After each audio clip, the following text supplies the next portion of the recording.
교재 128페이지 펴보시면 128페이지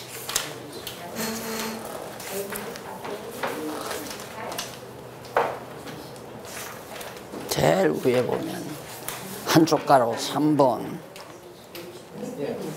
율법 전의 은혜이다 라는 내용입니다.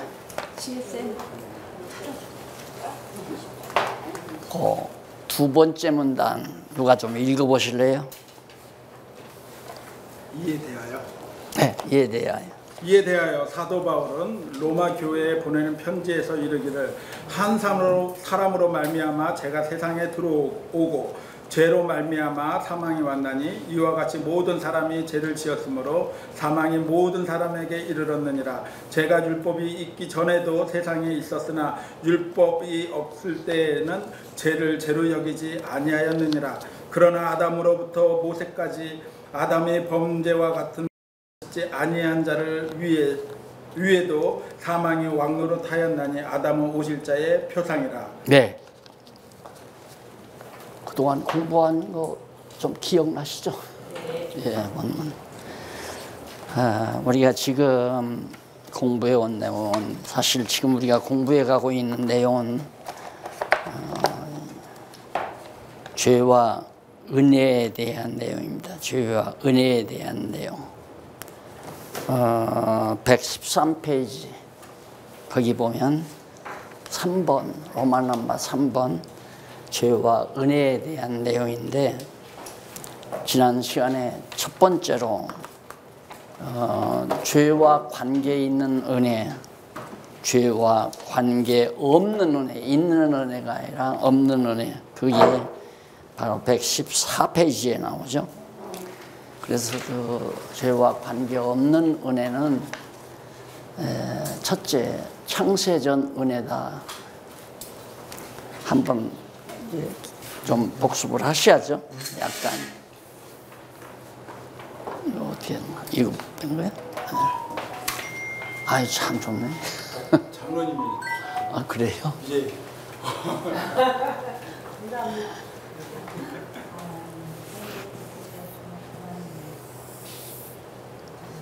창세전이라면 여기가 창세입니다.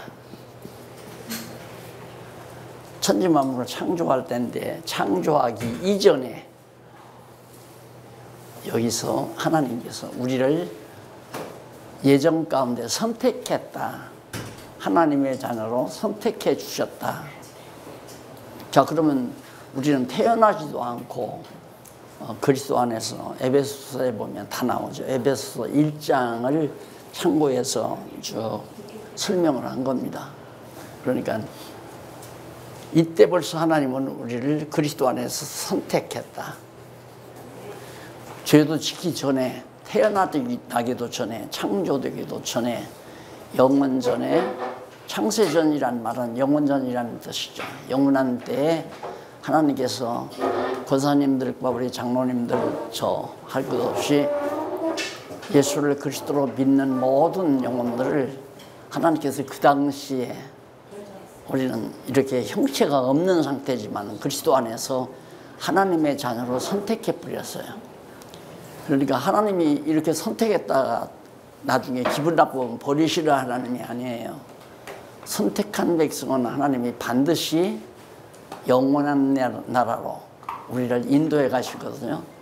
그래서 바울이 그랬어요. 모든 것이 오늘 우리들까지도 마찬가지예요. 하나님께로부터 나와서 하나님으로부터 말미암고 하나님께로 돌아간다. 예, 하나님께로부터 나와서 하나님으로 말미암아 우리가 이 땅에 존속하고 그리고 하나님께로 돌아간다. 그 영원전에 선택받은 하나님의 백성들은 반드시 영원한 나라로 가게 돼 있어요. 이 말 들으면 당장 아유 공연히 교회 다니느라고 해먹었네. 그냥 어차피 천국 갈 건데. 그 악령에 들어가서 그래요. 악령이. 그런 생각하는 사람은 악령에 들어갔거나 선택받지 못했거나 선택받은 백성은 그런 생각 안 해요. 와, 여러분 혹시 자녀들한테 생일날 자녀들이 엄마 아빠 낳아줘서 고마워요. 그런 말 들어보셨어요? 엄마 아빠 날 낳아줘서 고마워요. 어머니 아버지가 잘 길러서 이제 편안하게 사니까 너무 좋으니까 날 낳아줘서 고맙다. 그렇게 해야지, 그런 생각을 가져야 정상적인 아들 아니에요. 정상적인 딸이고. 그런데 나는 어차피 어머니 아버지가 날 아들로 딸로 낳아놨으니까 내 맘대로 살아도 돼. 뭐 집에 안 들어가도 되고 공부 안 해도 되고. 그런 생각은 악령이 들어가서 그래. 악령이 들어가서. 얼마나 고마워요. 창세전에 우리를 다 선택했다는데 그걸 장로교 예정론이라고 그러는데, 장로교의 예정교리라고 그러는데 장로교 예정교리가 아니에요. 성경이 그렇게 말을 했어요. 앞에서 다 확인해 봤잖아요. 성부 하나님은 우리를 창세전에 그리스도 안에 선택했고, 예수님은 우리를 너는 내 백성이다 라고 다시 거듭나고 중생하게 해주고, 그리고 성령께서는 바로 이 교회 시대를 통해서 우리들에게 너는 하나님 나라의 백성이다, 하나님 자녀고 하나님 나라 백성이다 라고 주민등록증 다 도장 찍어서 해주고, 그러면 틀림없잖아요.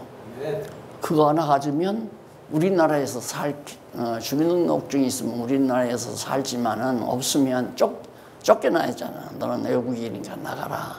우리는 성령의 인침을 받았다는.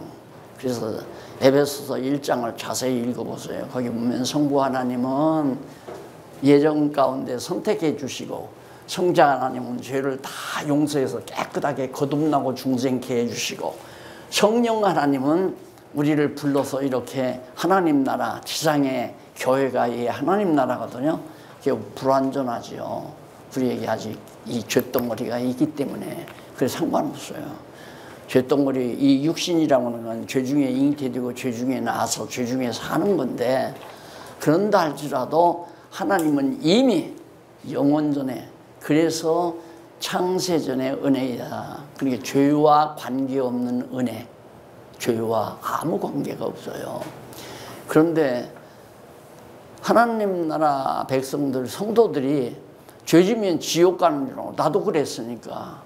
나도 10살 전후에 선생님이 죄지면 지옥 가요 그러는 통에 잘못 배웠죠. 잘못 배워가지고 울기를 엄청 울고 통곡도 하고 그랬는데, 지금 생각하면 참 순진했어요.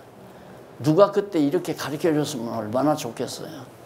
그래서 이거 몰라서 그렇게 가르치니까 알려줘야 되겠다 해서 청소년 운동부터 했어요. 청소년들에게. 내가 소년 시절에 너무너무 많이 괴로워서 울어가지고, 그게 아니다. 다 선택받은 백성은 하나님께서 불러서 다 교회로 나오게 만들잖아요. 부름받아 나온 거거든요.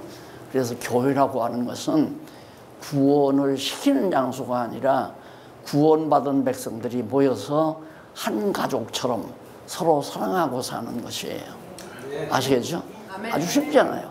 하나님의 백성들이 모여서 살고 있는 지상의 하나님의 나라, 가정으로 말하면 같은 형제들이 다 그리스도의 씨로 거듭나고 중생한, 예수 그리스도의 씨로 거듭나고 중생한 자들이 모여서 함께 기뻐하고 즐거워하며 감사하며 여호와 하나님을 찬양, 은혜의 영광을 찬양하며 사는 그런 장소, 그런 곳이 바로 교회라고 하는 것이다.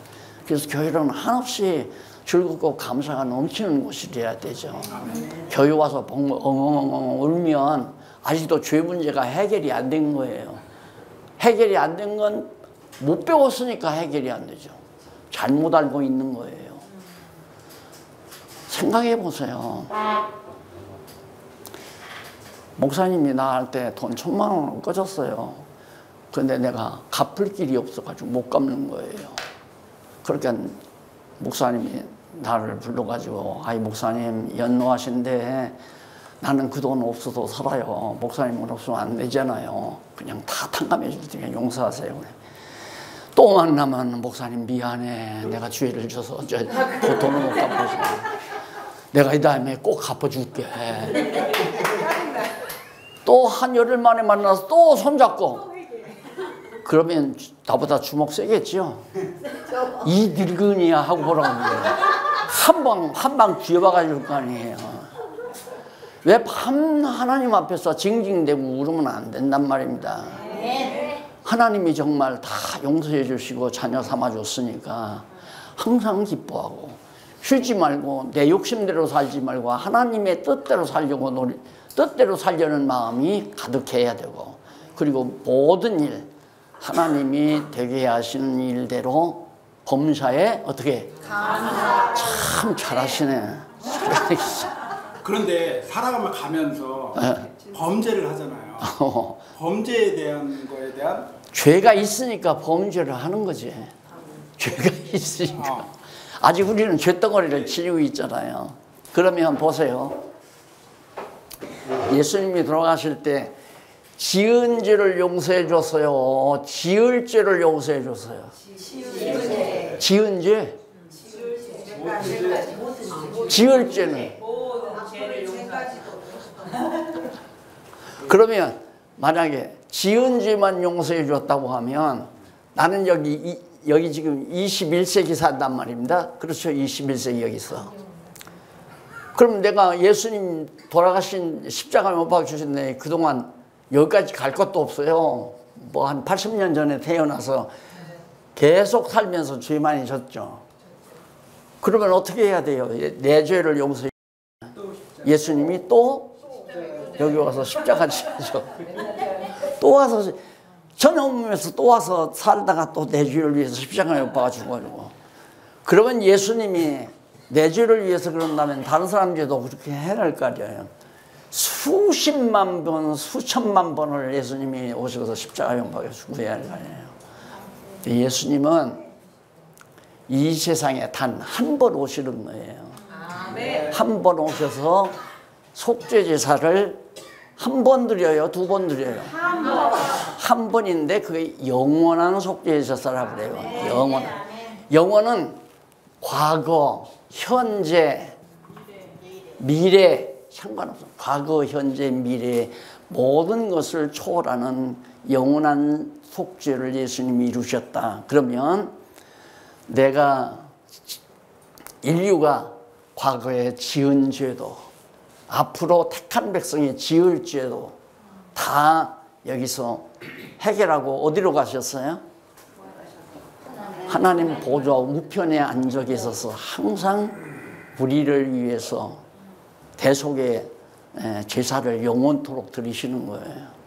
그러니까 죄 때문에 천국 못 가는 걱정은 하나도 없어요. 택함 받지 못해서 천국을 못 가는 거지, 택함을 받았으면 반드시 하나님께서 죄 용서해 주시고 성령 보내가지고 예수 믿게 만들고 성령의 열매를 맺어가게 만들어 가시죠. 그게 하나님께서 해가시는 일이죠 말입니다. 그런 하나님을 우리가 알고 나면 교회 생활 와서 교회 생활하면서 남 비유하고 시기하고 질투하고 우리 목사님은 안 그러겠지만 돈 내라, 지금 하나님 앞에 돈 많이 내야 축복받는다, 이런 지출한 얘기를 안 들어도 하나님께서 나에게 주신 모든 것이 누구 거라고요? 하나님께서 우리 청지기한테 맡겨놓은 거예요. 그 왜 맡겼는가?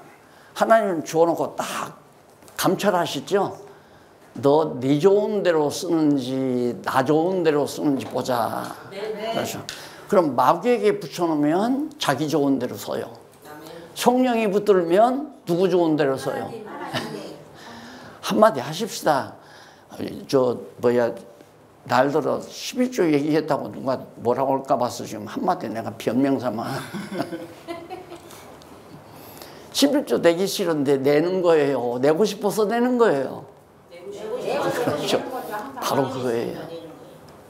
내 것이 아니니까 11조만이 아니라니까 전 소유를 내 건강이나 지식이나 지혜나 내 모든 소유나 복되게 해주신 자녀들 모두가 다 하나님께서 나에게 준 거기 때문에 하나님의 사람으로 길러야 되고 하나님의 뜻을 위해서 써야 되고 그러잖아요. 아멘. 어제도 어느 목사님 만났는데 그래요. 목사님, 나는 이제는 돈 버는 것보다 돈을 써야 되는 사람이에요. 그러더라고요. 그래서 돈을 어떻게 쓰려고 그러니까 물론 하나님이 기뻐하시는 뜻을 위해서 쓰려고 지금 막 계획을 많이 짜고 있다고. 근데 내가 계획 짠다고 되는 게 쓸 것도 내가 계획 짠다고 오는 게 아니에요. 하나님께서 슬며시 내 삶 속에서 하나님의 뜻을 위해서 돈을 써야 될 마음을 써야 될 상황을 주고 우리 마음 속에 성령이 감동해서 저 일에 내가 돈을 써야 되겠구나. 미국 부자 누구지? 이번에 왔다 간 사람. 빌 게이츠. 빌 게이츠가 뭐 자기가 지금 2,000조인가 뭐 얼마인가 가지고 있다는데 그 돈 자기 생애 사는 동안 20년 안에 다 쓰고 간다고. 그래가지고 돈 쓰려고 한 거 아니에요. 여기도. 여러분, 돈 안 벌어본 사람 막 돈 벌어서 쌓아놓으면 행복할 것 같아도 돈 벌어서 쌓아놓으면 걱정 의심이 더 많아요. 사기꾼 자꾸 달겨들지. 예? 돈 꿔달라는 사람 계속 오지. 안 꿔주면 미워하고 꿔주면 떼먹고 도망가 버리고. 마찬가지. 여러분, 제가 지난번에도 말씀드렸지만 학교 다닐 때, 총신 다닐 때 토큰 2개 가지고 가요. 학교를 올 때 타고 갈 때 타려고. 하나 잊어버리고 나니까 잠이 안 와. 잠이. 근데 돈 많은 사람이라고 해서 돈 10,000원 잊어버리면 그게 고민이 없는 게 아니에요. 어쩌다가 미련가 5,000원 잃어도 그렇고 10,000원 잃어도 그렇고 1,000,000원 잃어도 그렇고 근심 걱정 덩어리가 바로 돈덩어리란 말입니다. 그런데 하나님이 내게 맡겨준 거니까 내가 잘 전략을 해서 예를 들어서 50,000원짜리 밥 먹을 거 10,000원짜리 먹고 나머지 40,000원짜리 학교 다닐 때 그런 얘기를 들었어요. 자기가 독일 가서 공부하고 왔는데 독일이 아니라 유럽에 가서 공부를 하고 왔는데 등록금을 내니까 당신 등록금 냈다고 그러더래요. 누가 냈냐니까 어느 분이 특지가가 냈다고. 공부를 하는데 안 가르쳐 주더래요. 매학기 등록금을 갖다 내주더래요. 근데 마지막 졸업식 때 딱 나타났는데 허리 구부정한 할머니하고 할아버지하고 지팡이 짚고 오셨더래요. 생활보험금 타가지고 식사 생활할 때 장바구니에서 전략하고 해서 한국의 목회자, 한국에 가서 하나님의 말씀 바르게 증거하라고 계속해서 그분을 그렇게 양육했다고 그런 얘기를 교수가 와서 우리 공부 시간에 얘기를 하더라고요. 그래서 그게 바로 성도들로서 살아가는 하나의 지침이 되겠다 하는 생각을 많이 하면서 저도 가끔 그런 생각을 많이 해요. 내가 조금 전략하면 나는 장학금 줄 사람이 많거든요. 그렇지 않겠어요? 이 성경신학 공부 여기도 장학금을 좀 주고 싶은데 뭐 등록금 안 내는데 장학금 필요 없어요. 근데 석사과정이나 박사과정 하면 또 돈 들어갈 거 아니에요. 한 말씀 증거하는 하나의 일꾼을 뒷바라지하는 것은 이 한 목사님이 이렇게 바르게 가르치니까 내가 이 목사님 때문에 여기 와서 여러분에게 말씀 전하지 내가 와서 다 여기 말씀 좀 전합시다 그러면 너 2단인지 3단인지 모르는데 니를 나가 저리가 우리 모르는 사람 필요 없어. 어림도 없죠. 그러니까 그래서 목사님이 이렇게 얘기를 하니까 나도 피곤한 줄 모르고 여러분들에게 말씀을 증거하는 거 아니겠어요? 뭐니 해도 가장 중요한 건 말씀을 전파하는 일이에요. 아멘. 예수님도 12제자를 길러놓고 너희는 때를 얻든지 못 얻든지 전파하라. 예수가 그리스도라고 전하라. 제자들에게. 이게 성령이 오셔서 그걸 깨닫게 하고 그걸 전하게 만들잖아요. 그러니 내가 조금만 전략해도 정말 말씀 전하는 자들과 합력할 수 있다라는 생각을. 그러니까 말씀 증거하는 일에 합력한다고 하는 것은 전적으로 말씀을 연구해서 가르칠 수 있도록 저는 제 자랑이 아니라 목회에서 먹고 사는 것은 잘못이라고 생각을 했어요. 내가 착각을 해가지고. 그래서 교인들이 한 300~400명 되는데도 생활비를 안 줘요. 달라고 안 하니까. 그럼 나는 이제 나가서 돈을 벌어서 먹고 살고, 주일날 가르치는 거, 수요일날 가르치는 건 내가 가르치고 있고, 그렇게 해나가는데, 한 교회가 막 그렇게 되니까 노예에서 잘못해가지고 교인들을 다 뭐 2단이다, 3단이다 날 그래가지고 교인들이 다 흩어져 버리고 한 50~60명 남았어요. 그분들이 결속을 해가지고 찾아왔어요. 노인 양반, 집사님이 한 분. 목사님, 앞으로는 절대 나가서 직업 가지지 말고 성경 연구해서 성경만 우리 가르쳐 주세요. 그러면서 그때부터 차도 한 대 사주고 2000cc 소나타 처음 타봤어요. 그거 갖다가 딱 집 앞에다 받쳐놓고 주일날 나오셔서 성경 가르치고 성경 연구하고 그걸로 이제 남은 여생 하세요. 그래서 지금까지 살아온 거죠. 그러니까 지금 생각하면 그 노인 양반이 참 고맙죠. 정말로 이 진리를 깨닫고 나로 하여금 전적으로 이 일에 매달리게 했으니까 이런 책도 썼고요. 이런 책만 아니죠. 이렇게 썼잖아요. 내가 직장 다니면 어떻게 하겠어요? 그래서 우리 목사님도 요즘 직장을 안 나갈 수가 없겠지만은 어쨌든 사정은 난 잘 모르지만 열심히 공부해서 여러분들에게 정말 영양식을 공부해 주었으면 이게 너무 분명하잖아요. 그걸 창세 전에 베푸신 하나님의 은혜다. 은혜는 거저주는 게 은혜예요. 거저주는 게. 대가를 주면 그건 거래지요. 안 그래요? 뭘 받았는데 그걸 대가로 준다. 그건 거래예요. 은혜는 공짜로 거저. 아무런 대가 없이 거저주는 게 은혜죠. 하나님이 아무런 대가 없이 베풀어 주신 것이 은혜인데 이게 근본 은혜예요. 창세전 영원한 때의 영원한 은혜죠. 영원한, 변함이 없는 영원한 은혜. 하나님의 백성으로. 근데 예수님께서 십자가에 못 박아 죽으신 것은 깨닫게 하는 은혜. 하나님이 나를 저처럼 많이 사랑하는구나.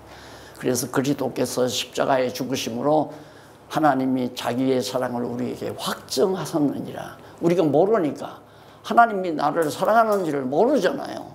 와둔해가지고. 애들도 조금 미련하면 부모 사랑을 못 깨닫잖아요. 그러듯이 오늘 우리 믿는 성도들도 하나님의 사랑을 못 깨닫고 늘 사랑에 감사하고 사랑에 정말 마음에 만족과 기쁨이 있어서 늘 기쁨이 충만해야 되는데 짜증이 있고 불만이 있고 그래서 감사가 없고 그래 만날 교회 나오면 엎드려서 첫 마디부터 주시옵소서 뭘 그렇게 달라는 거야. 아니 이거 받았으면 그 나머지는 그러잖아요. 예수님께서 공중에는 새 봐라. 먹이지 않느냐? 농사 짓느냐? 농사 안 짓도 먹을 거 다 먹고 살지 않느냐? 들에 백화 봐라. 밖에 백화 봐봐라. 길사바지 않아도 백화바가 홀로원이 입은 옷보다도 더 화려하고 아름답지 않느냐? 하나님이 선택한 백성 그냥 마음 푹 놓고 살아버려요. 하나님이 다 책임지고 이끌어 가신다. 권고할 때 권고케 하시고 형통할 때 형통케 하시면서 우리로 하여금 깨닫게 하시고 감동하게 하시고 열매 맺게 하시고 성령의 열매 맺게 하시고 하나님이 다 해주시는 거지 내 능력으로 할 수 있는 게 아니에요. 하나님이 지금이라도 우리에게서 딱 손을 끊어버리면 그냥 쓰러져 버리고 만다니까. 지금도 하나님은 생명의 기운을 우리에게 계속 공급하니까 살아있죠. 안 그래요? 그 부분까지를 우리가 공부를 했어요. 그러면 오늘은 아까 읽은 대목이 있죠. 마지막에 이제 율법 전의 은혜다. 율법 전에. 그러니까 타락 전의 은혜 하나를 말씀드렸는데 그건 잠깐 그때 지난번에 와서 잠깐 말씀드려서요. 아담이 타락하기 이전에 하나님께서 아담에게 주려고 첫날 창조하시고 둘째 날, 셋째 날, 넷째 날, 다섯째 날까지 창조하시고 여섯째 날 아담을 하나님의 형상 따라 지었잖아요. 그러니 하나님께서 그걸 다 창조한 모든 것을 다 아담에게 먹이려고 그걸 네가 다 주관하고 다스리고 살아라. 여기서 생육하고 번성해서 이걸 다 정복하고 지배하고 그리고서 살아라. 그렇게 거저 하나님이 몽땅 다 은혜를 베푸시잖아요. 그런데도 인간이 뱀의 유혹을 받아가지고 결국은 타락을 했죠. 그래서 자기 욕망이 생긴 거예요. 아, 나도 하나님처럼 돼야 되겠다. 그래가지고 하나님이 되려고 선악과를 다 먹은 거 아니에요. 뱀이 와서 그렇게 유혹하니까. 하나님이 되니까 하나님하고 맞서 싸우는 거예요. 우리가 인간들이 전부 다. 하나님이 당신의 뜻대로, 당신의 의지대로, 당신의 뜻대로 살아가니까 아, 나도 내 마음대로 살아가야 되겠다 하고 방탕하며 사는 것이 인간들이란 말입니다. 예, 하나님의 자녀가 되면 하나님이 뭘 기뻐하시나 이렇게 생각하면서 살잖아요. 하나님이 기뻐하시는 것을 생각하면서 그게 하나님의 아들이죠. 딸들이고. 그런데 인간이 다 하나님이 돼가지고 내가 그림 그려드렸죠. 이렇게. 이거 영의 소욕과 육의 소욕. 이거 다 하나 인간들이 다 이걸 다 가지고 있어요. 거듭나지 아니하는 사람은 완전히 육의 소욕뿐이에요. 이게 새까맣죠. 사단이 지배하는 거죠. 사단이.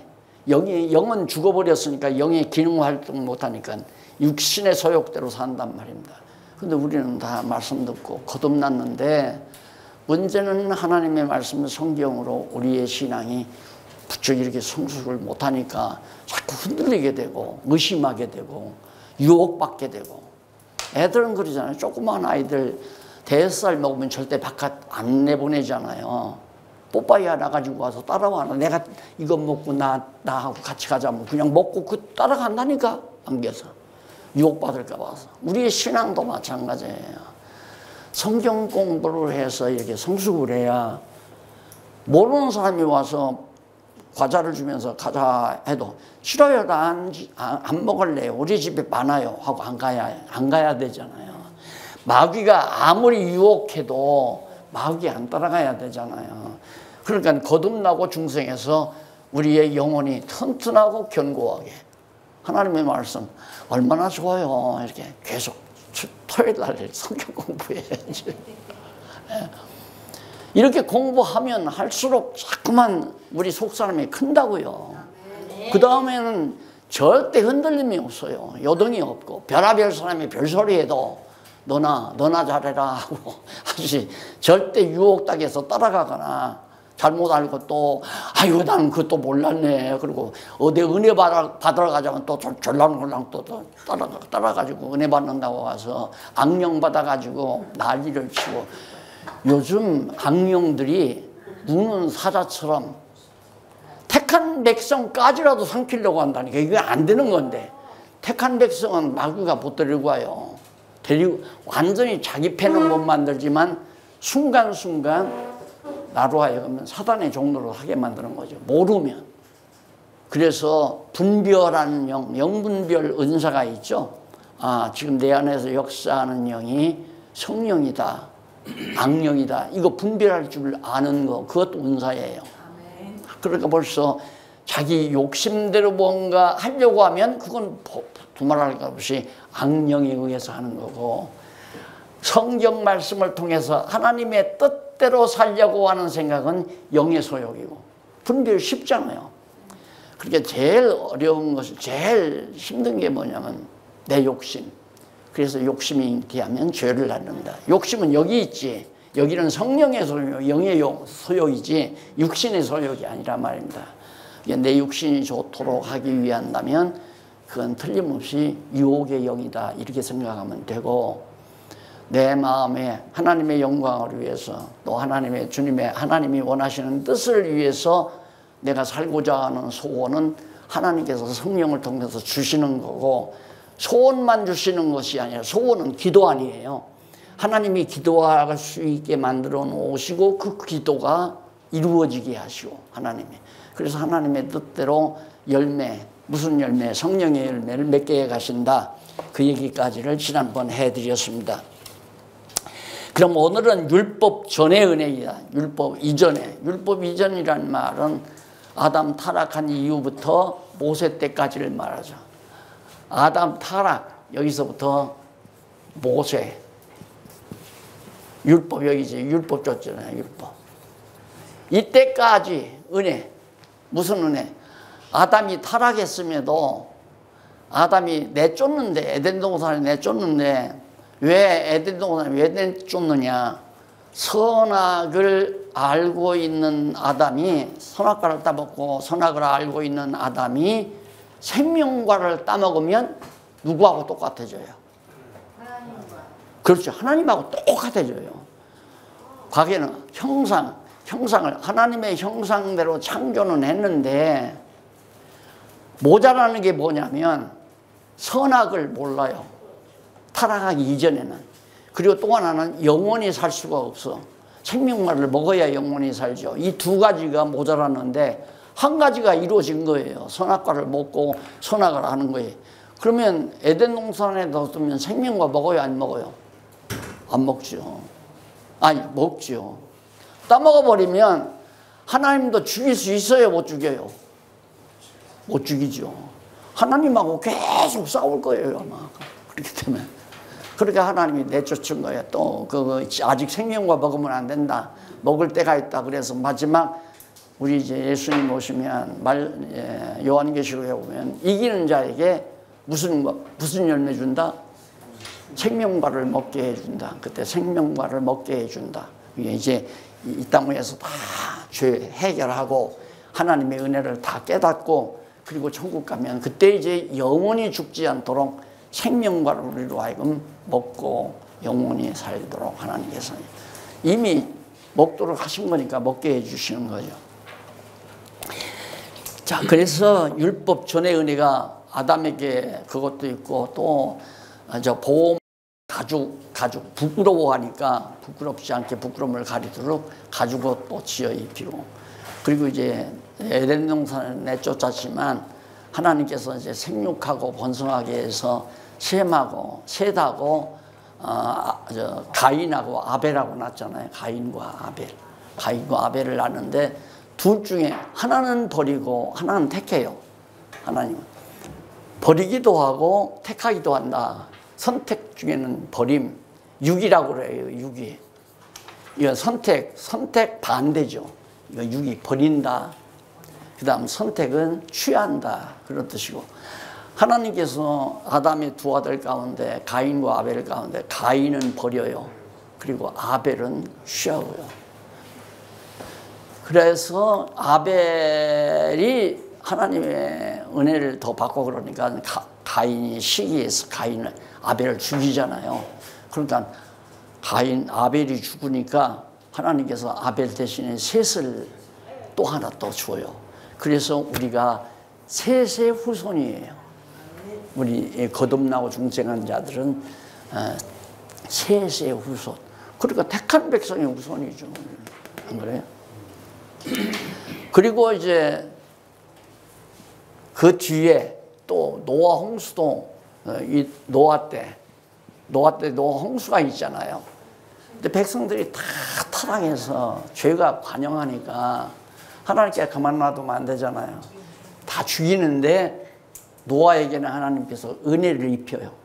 하나님께서는 은혜를 입혀 노아도 다 부패한 거예요. 다 그 시대 사람들 다 부패했는데 노아만은 하나님께서 선택해서 노아와 그 아들 셋 며느리하고 8식구가 방주를 통해서 이제 구원했죠. 그 방주가 오늘 우리 교회, 주님의 몸 된 교회와 같은 것이죠. 교회 안에 있는 모든 영혼들은 교회 안한 주님의 몸 된 교회, 그러니까 그리스도 안에 있는 자들은 다 은혜를 입게 될 것에 대한 하나의 그림자고 모형이란 말입니다. 그래서 이제 율법 이전에 율법 전의 은혜다 하는 얘기가 바로 거기에 소개되고 있는 겁니다. 대충 거기에 이제 그 내용이 나왔고요. 그 다음에 이제 2번, 두 번째.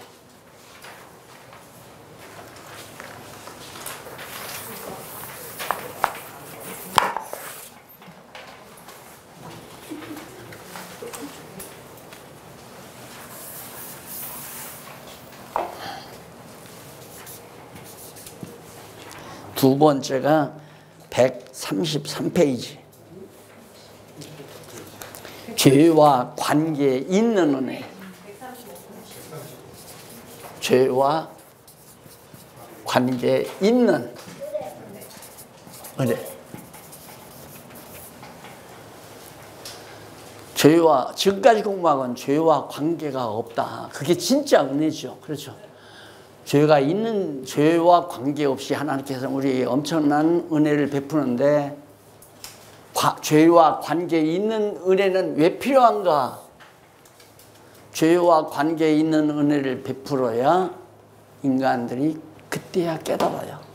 우리 인간이 아둔해서. 쉽게 말하면 어머니 아버지가 낳아서 길러주면 밥 먹여주고 추우면 옷 해주고 다 길러주면 그걸 그냥 부모님 은혜로 알아야 되잖아요. 못 깨닫잖아요. 왜 그러냐면 나만 그러나? 아무개도 주 어머니 아버지가 다 돈 벌어다 입히고 먹이고 다 하던데. 그래 놓고는 제 욕심대로 안 해주니까 우리 어머니는, 우리 아버지는 나빠. 은혜를 잊어버리고 부모의 속을 새기는구나. 똑같은 거죠. 그러면 여러분, 그 효자는, 진정한 효자는 가난 속에서 자란 경우가 많죠. 옛날에 정말 가난하니까 어머니가 이른 새벽에 늦잠 다 설치면서 새벽에 일어나서 생선 광주를 이고 이 집 저 집 다니면서 생선 한 마리 두 마리 이렇게 팔고 뭐 채소 팔고 노점상을 하면서 손 다 불어 터지고 얼어 터지고 이런 모습을 해서 돈 벌어서 대학 등록금 마련해서 대학 보내고 그걸 보면서 공부하는 자식은 내가 공부 열심히 잘해서 성공해가지고 우리 엄마 아빠 호강하게 살도록 만들어야 되겠다. 항상 그 마음 가지고 공부하는 아들은 효자가 되는 거죠. 그런데 돈이 많아가지고 야, 용돈 얼마 빼? 이달에 얼마 줄 거야? 10만 원 주면 돼? 그래, 10만 원 여기 있다. 주고 나가서 엄마는 친구들하고 놀러 다니고 아빠는 골프 치러 다니고 가만히 보니까 하나도 엄마 아빠는 수고하는 게 없거든요. 그런 아들들은 효자가 되기가 힘들어요. 왜? 못 깨달으니까. 어머니 아버지가 왜 고마운지를 못 깨달으니까. 그러니까 요건, 이 죄는 관계 없는 죄는 진짜 은혜고 진짜 은혜고 이 죄와 관계 있는 은혜는 깨닫게 하는, 은혜를 깨닫는 은혜고, 은혜를 깨닫는 은혜예요. 죄와 관계에 있는 은혜. 다시 말해서 아들이 잘못해가지고 아주 소중한 꽃병을 깼다 이 말입니다. 집안에서 아버지가 사랑하는 꽃병을. 그러면 아이는 얼마나, 어린아이가 얼마나 두려웠겠어요. 아빠가 퇴근하면 이제 나는 죽었다. 큰일 났다. 내가 어떡하나? 그래가지고 아빠 올 무렵에 막 밖에 나가서 안 두르고 가만히 밖에 나가서 동태만 살피는 거야. 아빠가 퇴근해서 집으로 들어가는 동태. 또 막 대문에서 이렇게 안집만 바라보면서 아빠가 야단을 치나 안 야단을 치나. 그리고는 밤이 캄캄한 밤이 오는데 점점 어두워져요. 그러니까 얼마나 큰일 났어요. 그러니까 아버지도 이름이 나가서 안 들어오고요. 엄마도 얼마나 걱정이 되겠어요. 그러니까 아버지가 있다가 여보 이놈이 꽃병을 깨가지고 아마 겁나니까 나가는 가운데 여보 당신이 가서 좀 찾아봐. 내가 다 용서한다고 얘기하고 데리고 오라고. 어머니가 나가서 그걸 다 데리고 왔어요. 그러니까 발발 떨고 오는데 아버지가 딱 끌어안고 꽃병을 어떻게 잘못해가지고 깼어? 그거 또 사면 돼. 걱정하지 마. 내 아들을 내가 왜 야단을 쳐? 그리고 용서해 주면 막 펑펑 불잖아요. 감동해서. 그래서 하나님이 죄와 관계에 있는 은혜는 펑펑 울으라고. 어떻게? 감동의 눈물을 흘리라고. 사람은 이 땅에서 가장 아름다운 눈물은 감동의 눈물이에요. 어지간한 자기의 육신의 질병도 감동의 눈물로 다 병마가 다 녹아내려버려요. 감동의 눈물이. 그래서 막 감동의 눈물을 흘리고 나면 시원하니 온몸이 거뿐해지잖아요. 독소가 다 빠져버리니까. 독소가. 그래서 이 그러면 죄와 관계에 있는 은혜를 갖게 하려면 자 여기서 율법을 왜 줬다고요? 앞에서 배웠죠. 죄가 죄 되게 하려고. 더 심히 죄 되게 하려고. 율법이 없이는 심히 죄가 죄인 줄을 모르니까 율법을 만들어 놔야 야 이거 큰일 났구나. 그래서 저는 잘못 배웠지만 어려서 죄지면 천국 못 간다고 선생님이 가르쳐준 선생님한테 내가 한번 편지글을 쓴 적이 있어요. 선생님도 잘못 배워서 그렇게 했겠지만은 나는 선생님 턱 밑에서 이렇게 선생님이 이렇게 서서 가르치면 요 밑에 앉아서 이렇게 공부했거든요. 그렇게 나를 가르쳐 준 것이 나에게 살아오면서 얼마나 소중하고 아름다운지 선생님 보고 싶어요. 지금은 연세가 어느 정도 되신 할머니가 되셨을 텐데 할머니 한번 만나주면 맛있는 거 사드리고 싶어요. 이런 얘기를 내가 편지글을 남긴 적이 있어요. 잘못 배웠지만. 왜? 그때 그렇게 죄지면 천국 못 간다고 그러니까 완전히 지옥 가는 줄 알고 울었는데 나중에 이걸 깨닫고 나니까 진짜 감동의 눈물을 안 흘릴 수가 없죠. 그게 이제 바로 우리의 힘이에요. 성도들의 힘.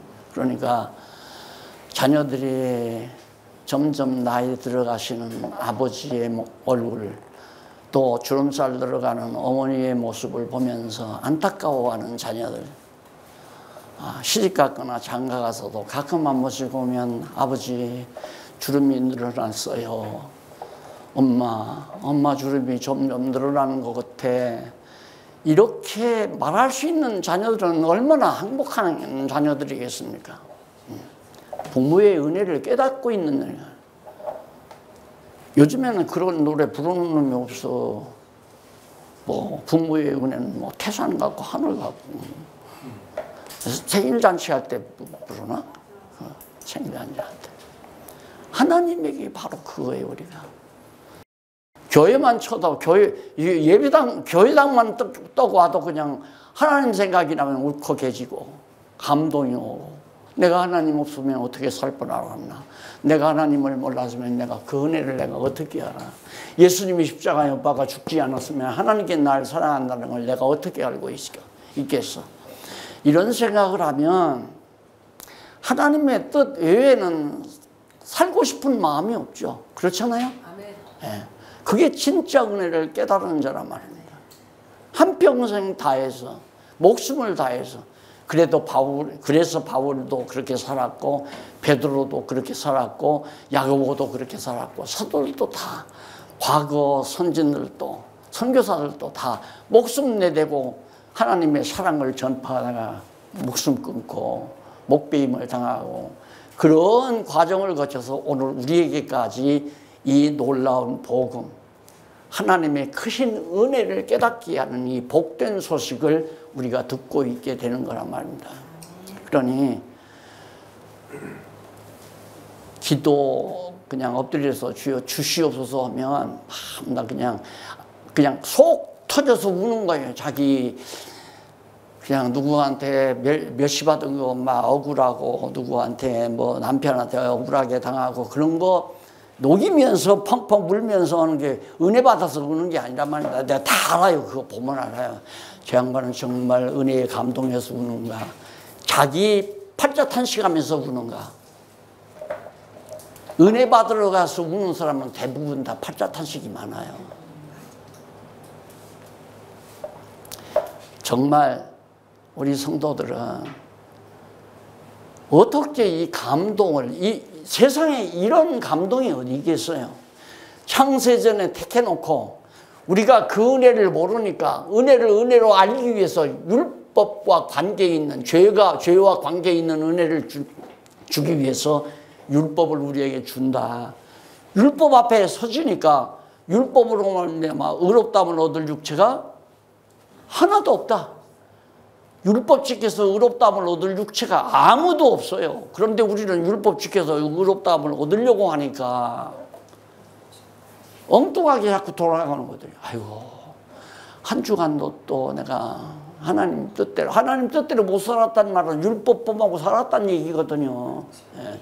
그 술자리에 앉아있지 말아야 하는데 술자리에 앉아서 한 잔 했던 게 죄인 것 같고, 또 뭐 아이들하고 뭐 큰 소리 치고 뭐 좀 안 좋은 감정 폭발해서 막 소리 치고 한 것도 그것도 정말 죄인 것 같고, 남편한테 남편 얼마나 믿겠어요.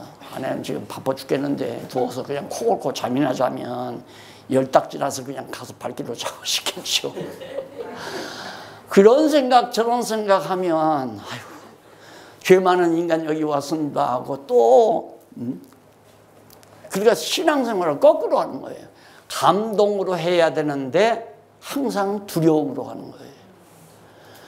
진리를 깨닫고 하면 너무나도 감동스러운데, 이 용인 마을에, 용인 지역에 이렇게 하나님의 말씀을 가리키는 의된 교회가 있으니 하나님 아버지 감사합니다. 그것도 한번 찔끔 해야 돼. 찔끔 해야 돼. 이 교회 역사도 내가 알아요. 저 대학 시절에 총장님이 여기를 세우고, 교장 선생님이 이걸 세웠던 강태구 박사라고 이걸 세웠거든. 그럼 내 졸업하니까 날들어 여기 오라고 그러더라고. 근데 그때 왔으면 이렇게 못 가르쳐요. 그때 왔으면 깨닫기 위해서 뭔가 좀 알아보려고 찾았는데 못 찾겠더라고요. 그러니까 나도 모르는데 뭘 가서 목회 안 한다고. 그래서 우리 목사님이 오라니까 왔잖아요. 그래서 죄와 관계에 있는 은혜인데, 첫째로 율법 아래서의 은혜다. 율법 아래서. 요 아래서 은혜다. 왜? 율법 아래 우리를 두신 것은 죄 아래 가두려고 율법 아래 가둬놨어요, 우리들을. 왜? 잘못 사니까. 죄가 있으니까 너는 율법 아래 가둬놔야, 왜? 감옥살이 죄지면 영창 보내잖아요. 그러듯이 가두러 보낸 거죠. 가둬놓은 거죠. 그래서 이제 죄인임을 깨닫게 하려고 가둬놓은 거란 말입니다.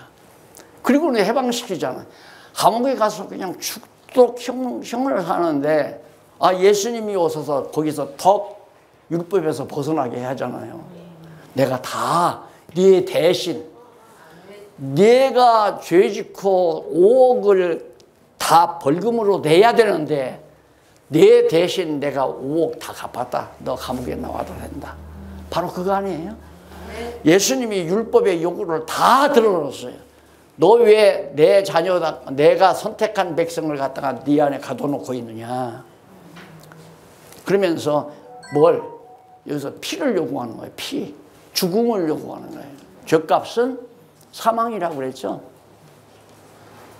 욕심이 잉태한 적 죄를 낳고, 죄가 잉태한 적 사망을 낳으니라. 죄지면 죽음이에요. 그 죽음이 필요하다니까. 그러면 내가 죽음 하고 대신 죽은 거죠. 사실 하나님의 능력인데 쳐 돌리면 끝나잖아요. 율법이 사단의 도구인데 쉽게 말하면 또 하나님이 만든 거 아니에요. 이거 싹 지워버리면 끝나는 거예요. 문서 지워버리면. 안 그래요? 5억 차용증 내가 가지고 있는데 이리 내놔 하고 다 제거해버리면 되는데 뭐 때문에 십자가 형틀에 올라가서 피 한 방울 나오면 둠벙둠벙 여기서 흘리고 양손과 양발에 피 흘리게. 왜 그래요? 왜? 왜 그래요? 사도 요한이 얘기했잖아요. 얼마나 하나님이 우리를 사랑하는지 그 사랑을 보고 깨닫고 확신케 하려고, 확증하려고. 이처럼 내가 내 영혼을 사랑한다. 그게요. 아니, 하나님이 아들 죽여야 우리 천국 보내나요? 깨닫게 하기 위해서 계시하신 거예요. 하나님의 사랑을 보여주려고, 우리 깨닫게 하려고. 그래서 죄와 관계가 있는 은혜다. 그 율법 아래서의 은혜. 이스라엘 백성들이 율법 다 범했잖아요. 범했는데 거기도 보면 지난번 율법이 계명, 규례, 율례라고 그랬죠. 계명은 정죄 기능, 규례는 사죄 기능, 율례는 생활 기능.